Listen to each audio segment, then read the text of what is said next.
Hello students, video অঙ্ক dot কমে তোমাদের স্বাগত জানাই। এখন আমরা যে কোশ্চেনটা সলভ করব তাতে দেখো বলা আছে 1কে √7 - 1 দিয়ে ভাগ করতে হবে। অর্থাৎ আমাদের যেটা করতে হবে সেটা হচ্ছে 1 ডিভাইডেড বাই √7 - 1, তো এটা দিয়ে ভাগ করতে হবে। তো ভাগ করার জন্য আমরা কি করব, আমরা লিখলাম 1 বাই √7 - 1, √7 - 1, তো এটা লিখলাম।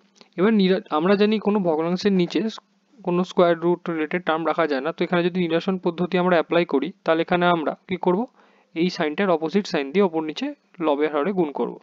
তো √7 + 1 √7 + 1 দিয়ে গুণ করলাম।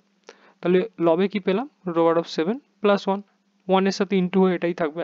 হরে কি পেলাম, √7 - 1 ইন্টু √7 + 1, অর্থাৎ a plus B into a minus B. এটা কার ফর্মুলা, এটা হচ্ছে a স্কোয়ার মাইনাস বি স্কোয়ারের ফর্মুলা। তো এখানে পেলাম √7 তার স্কোয়ার মাইনাস 1 তার স্কোয়ার, অর্থাৎ আমরা পেলাম √7 + 1 বাই 7 - 1, অর্থাৎ √7 + 1 বাই 6। এটাও লিখতে পারি, বা একটু অ্যারেঞ্জ করে 1/6 ইন্টু √7 + 1 এটাও লিখতে পারি। Thank you for watching my video. For more solutions like this, please visit videoonko.com.